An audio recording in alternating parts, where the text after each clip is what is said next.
Te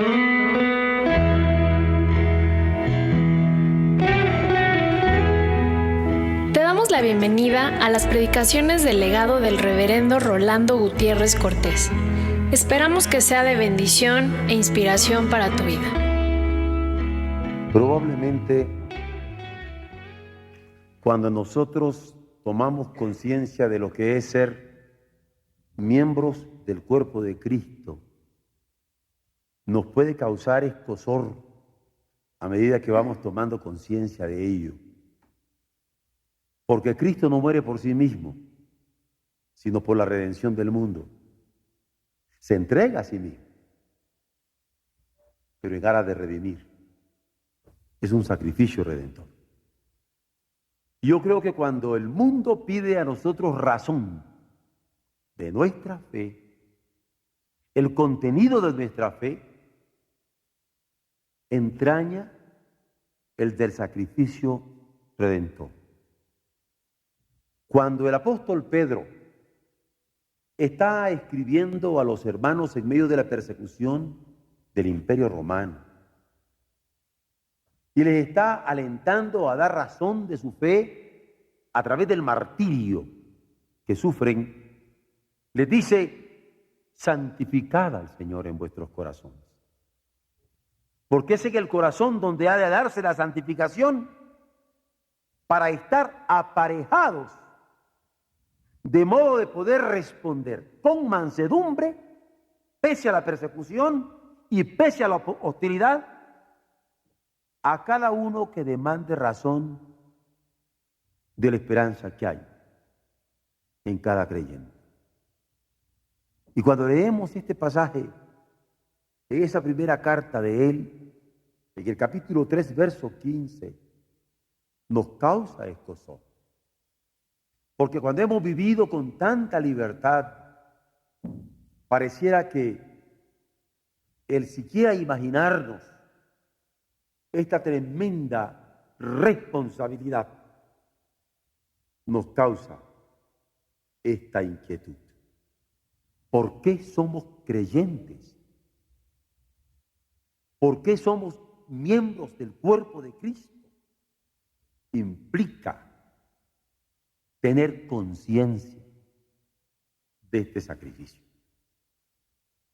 Y allí, las mismas lágrimas de amor de Jesucristo y la misma oración intercesoria de Jesucristo y la misma amplitud de amor y de perdón de Jesucristo ha de darse en cada uno de nosotros. Porque esto es dar razón de nuestra fe. Somos cristianos. Y cuando nosotros somos convocados por el Señor para no aislarnos, eludiendo nuestra responsabilidad colectiva, indudablemente que también somos desafiados, porque Él quiere que nos congreguemos, Él quiere que nos juntemos para alabarle, Él quiere que nos convoquemos para considerarnos los unos a los otros de manera de provocarnos al amor y de manera de provocarnos a las buenas obras. Al amor que da y se da, y las buenas obras que solamente en Él tienen su calificativo final. En la carta a los Hebreos, en el capítulo 10 y en el verso 24, está claramente establecido: considerémonos los unos a los otros para provocarnos al amor y a las buenas obras. Porque ser la iglesia de Cristo no es ser llamados al aislamiento, sino a la congregación que vive y se provoca a estar unidos en Él.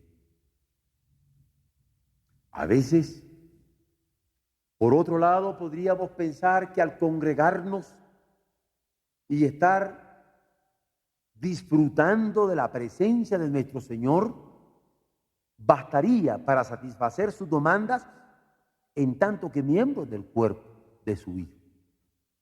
Pero Él quiere que prediquemos. Y lo dice explícitamente cuando en Mateo 28, del 19 al 20, en un pasaje que tanto repetimos y no repetimos, Él dice: otra vez os digo, que si dos de vosotros se convinieren en la tierra, de toda cosa que pidieren, les será hecho por mi Padre que está en los cielos. Porque donde están dos o tres congregados en mi nombre, allí estoy yo en medio de ellos, revelándome a través de ellos, iluminando desde ellos a todos los que le estén viendo.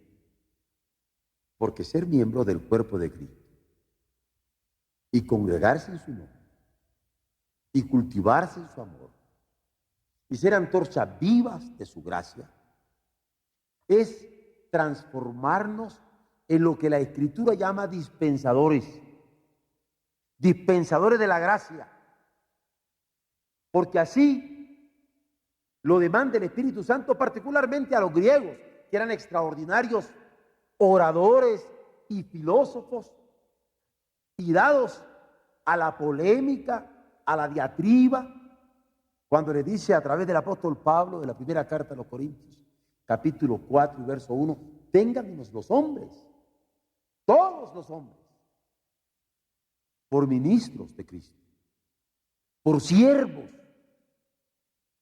del ungido de Dios y dispensadores de los misterios de Dios.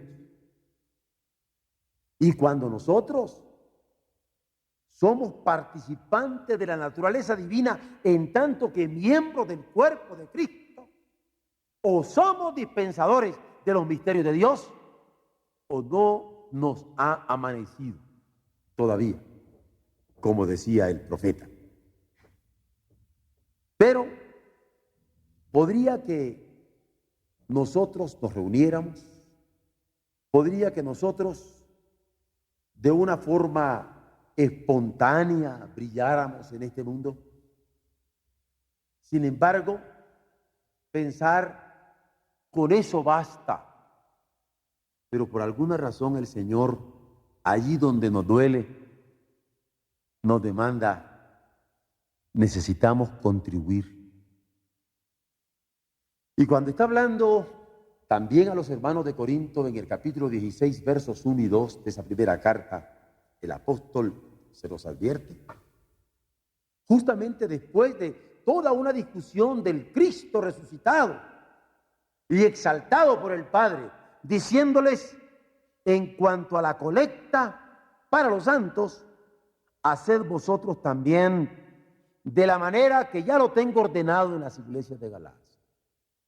Cada primer día de la semana, es decir, cada domingo, cada uno de vosotros evítese la molestia de ir a buscarse los centavos en la bolsa para echar una ofrenda. Dios no es limosnero.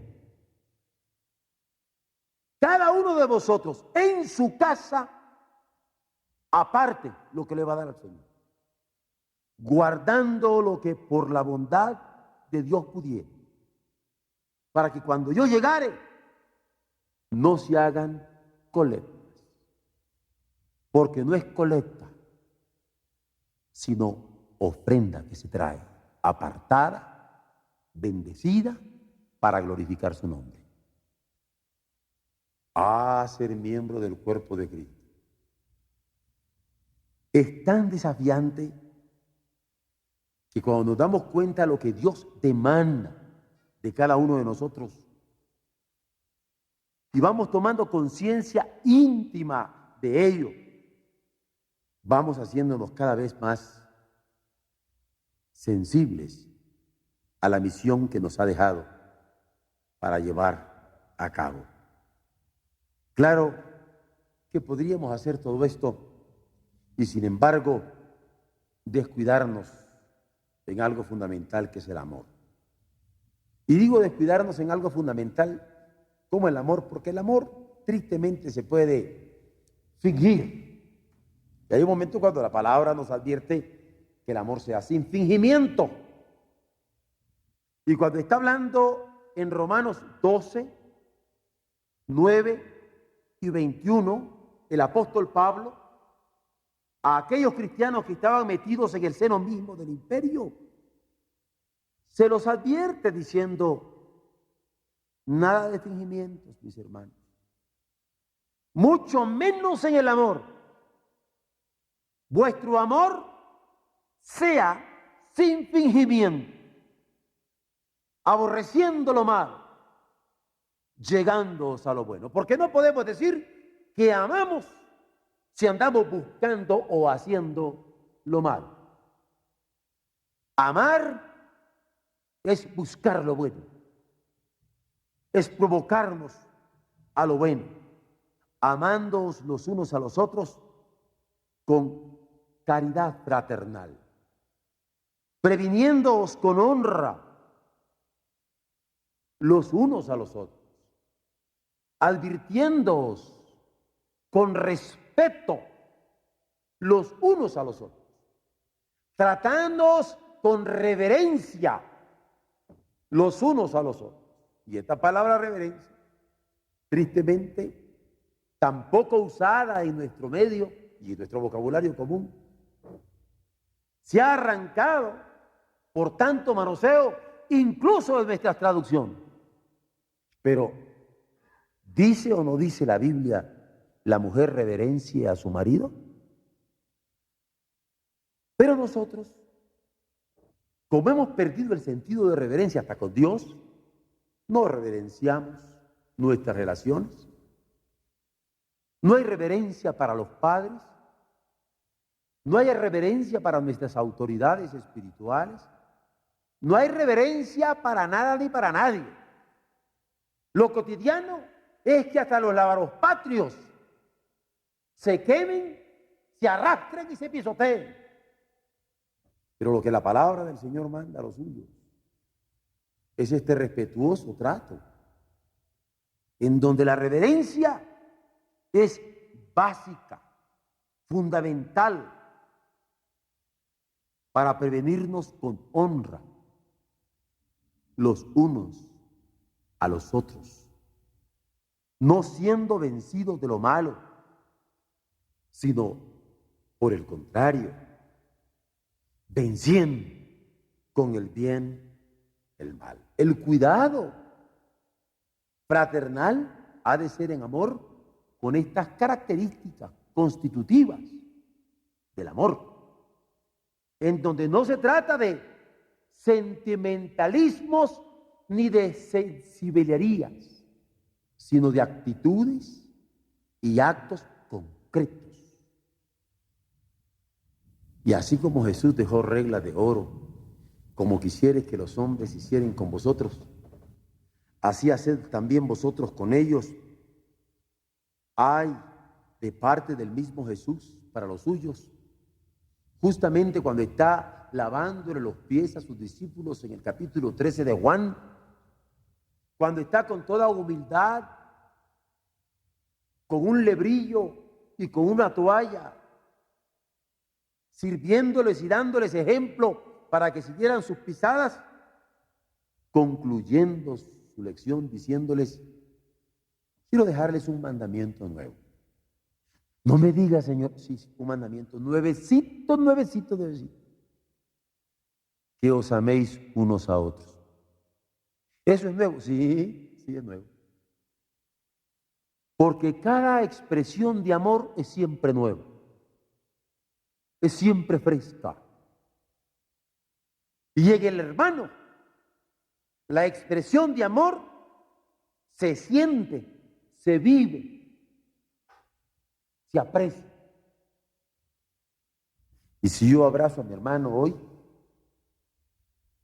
puede sentir mi hermano si es fresca mi actitud o si fue un abrazo de compromiso. Y si yo saludo a mi hermana hoy, puede sentir si es fresca mi actitud ¿O es un simple saludo de compromiso? Esta novedad del amor, que pocas veces se exalta, es naturaleza de la iglesia. Nuevas son las bendiciones del Señor cada mañana. Nuevas son las bendiciones con que nos rodea a cada instante. Nuevas son las posibilidades en las cuales nos permite mover. Son nuevas.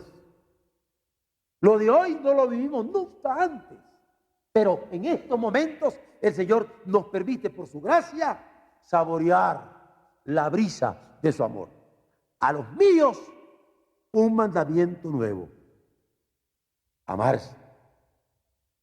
Pero amar como yo os he amado, que también os améis unos a otros. A ser miembros del cuerpo de Cristo. Tener esta posibilidad de ser participante de la naturaleza divina por la gracia de Él implica estas relaciones íntimas, profundas, delicadas, santas, santificantes. Pero hay algo que probablemente poco se toca, mucho más por quienes ponen la palabra: el cuidado de las relaciones con sus pastores.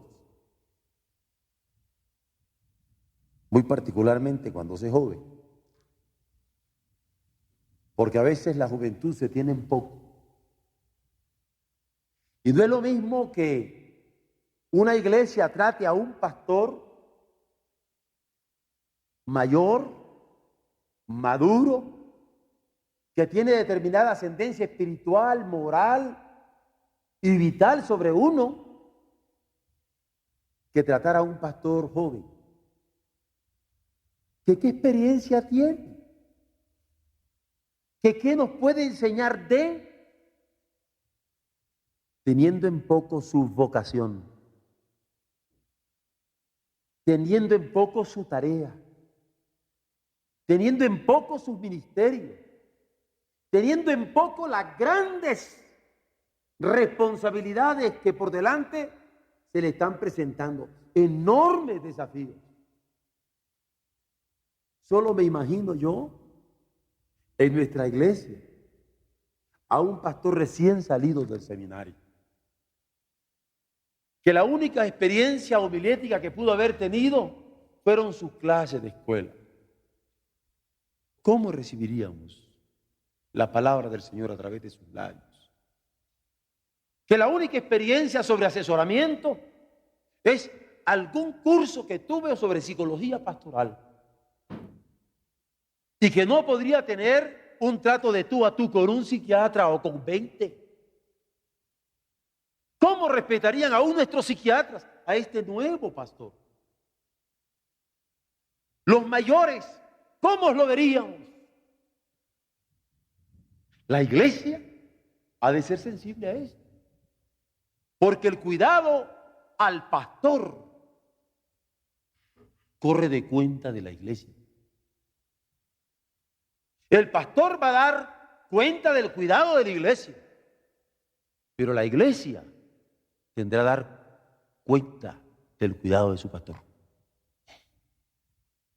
Y pueden abrir sus Biblias, porque en Hebreos 13:17 claramente se dice: obedeced a vuestros pastores, siendo mayores o siendo noveles,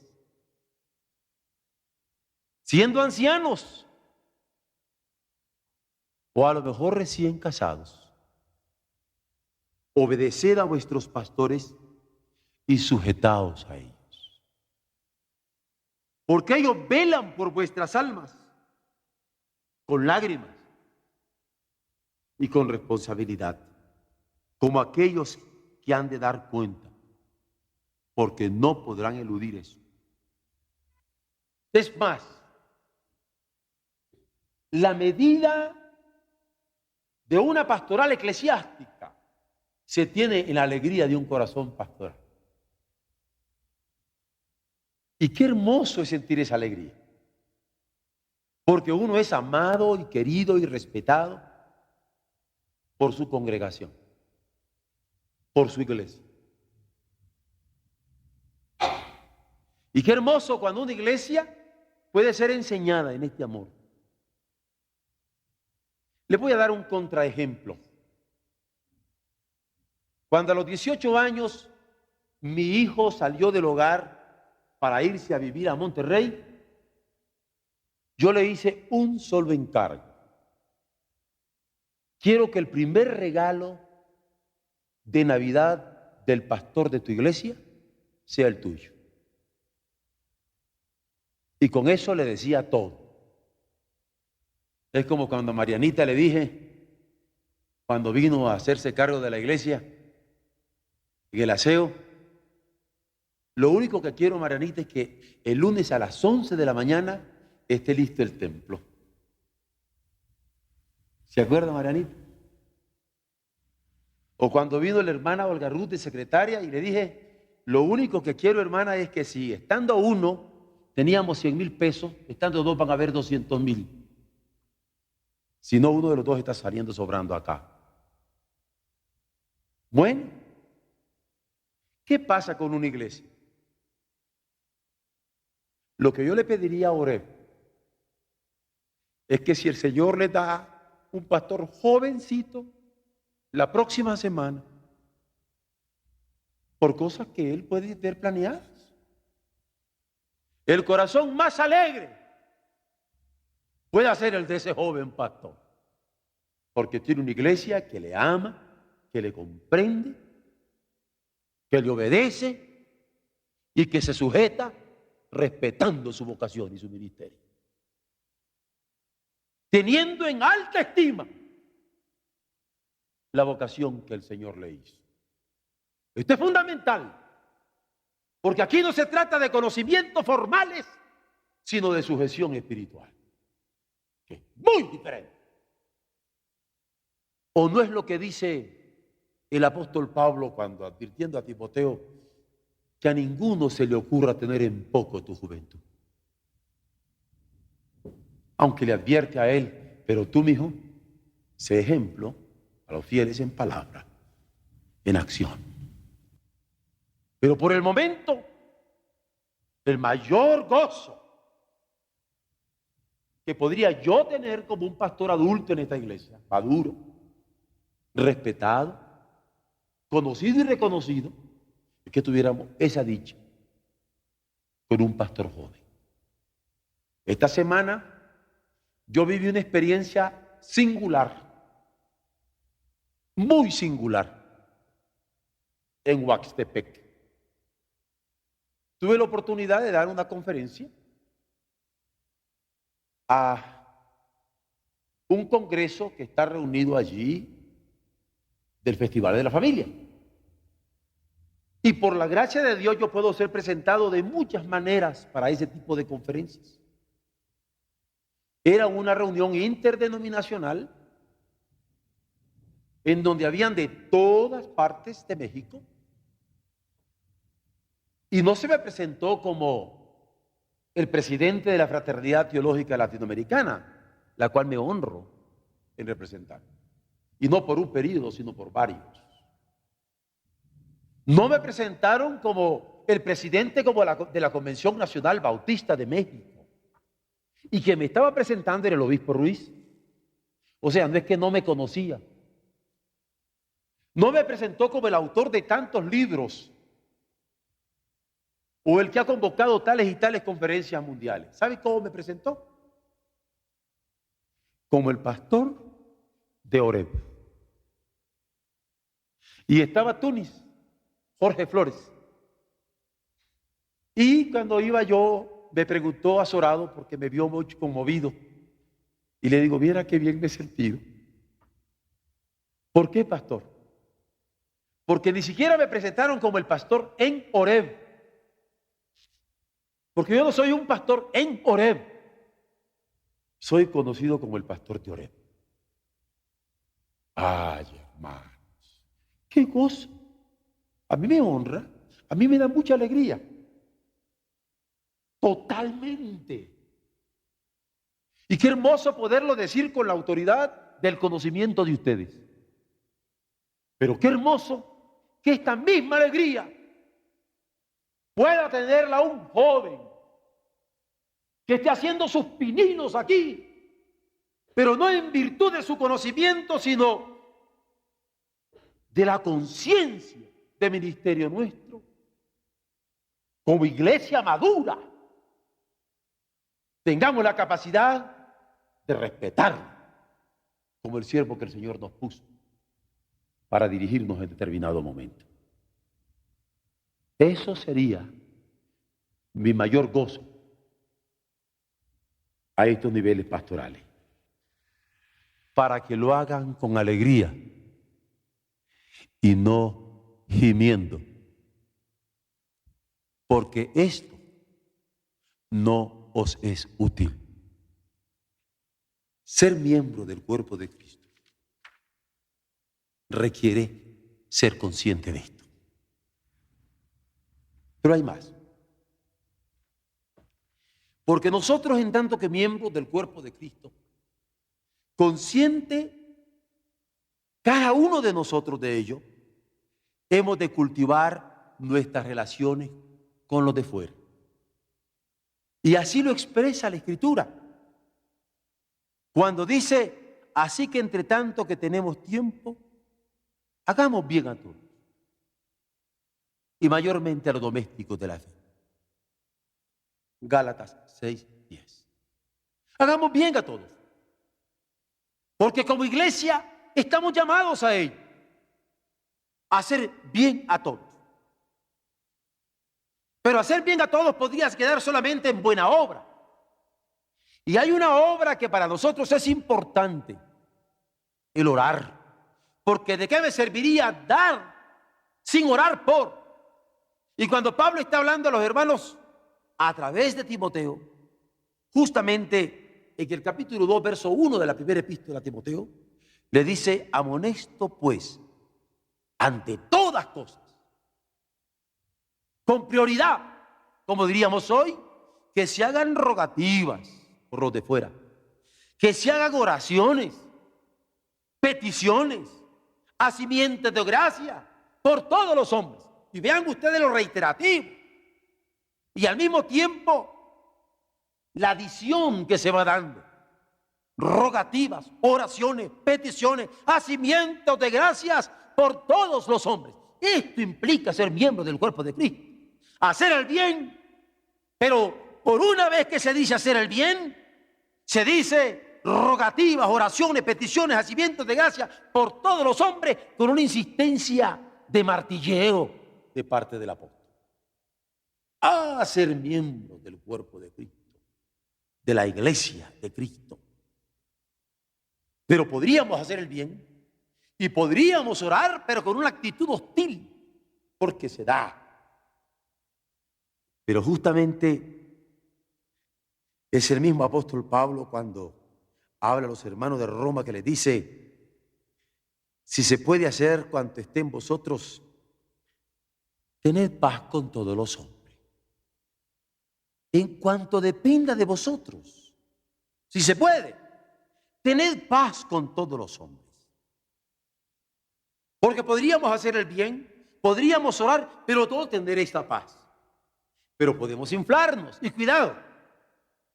Es aquí donde también la palabra del Señor aconseja a los miembros del cuerpo de Cristo, que conocemos con el genérico nombre de iglesia, de los redimidos, que tengamos modestia, capacidad de conceder.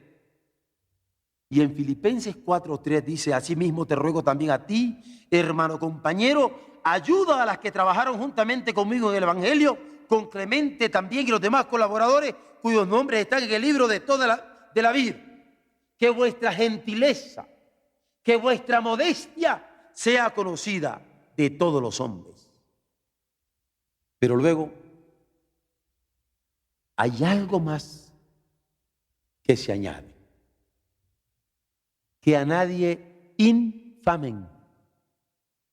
Y esto es serio, porque a veces un hijo infama a su padre. Los padres podemos infamar a nuestros hijos. Como esposo podemos infamar a nuestra esposa. Como esposa podemos infamar al marido o difamarlo.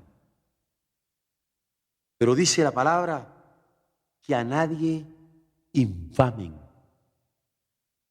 que no sean pendencieros, sino modestos, mostrando toda mansedumbre para con todos los hombres. Tito 3:2. Porque nos manda a ser conocidos y leídos, porque si yo os contristo, ¿quién será luego el que me alegrará, sino aquel a quien yo contristare? Porque esta es la voluntad de Dios, que haciendo bien, hagamos callar la ignorancia de todos los hombres vanos. ¿Por qué todas estas advertencias para los miembros del cuerpo de Cristo? De acuerdo yo del primer punto que en la exhortación a orar hacía mi pastor a la iglesia, don Arturo, mi pastor. Yo recuerdo cuando él dijo, voy a enseñarles a orar. Óigame, pero si Jesucristo ya ve que nos dejó el Padre Nuestro, ¿no? Y como decimos nosotros, nos va a enseñar el Padre Nuestro. Le va a enseñar el Padre Nuestro al cura. Entonces yo no era un joven muy quieto y yo quería estar con don Arturo. Y yo me sentaba así en la primera banca para estar atento. Y entonces, ¿por qué orar? Y entonces él era muy drástico y dice, primero, porque hay diablo. Así, para luego me mandó al diablo. Primero, porque hay diablo. Bueno, ¿por qué está esto? Porque hay diablo que quiere destruir la iglesia de Cristo. Porque hay diablo que no quiere que la autoridad de Cristo sea la autoridad que nosotros respetemos en el señorío total y la autoridad de su palabra. Porque hay diablo. Y el diablo mete en nosotros la contienda, la rebeldía, la sospecha, la infamia, porque hay diablo. Y si él lo dijo de primer punto, yo lo quiero dar punto final, porque hemos de estar alertas, sabiendo que hay un león rugiente que anda buscando a quien devorar. De tal manera que, como le decía el mismo apóstol a Timoteo, él nos permita instar a tiempo y fuera de tiempo, para que podamos cantar con el gozo que hemos cantado: tu reino amo, oh Dios, tu casa de oración, y al pueblo que en Jesús halló completa redención. Dios nos bendiga como iglesia, como miembros del cuerpo de Cristo, como pueblo de redimidos, como ovejas de su prado que tienen maestro, como cantó el coro de varones hace un rato y nosotros nos aprendimos el himno, y Señor. Amén y amén.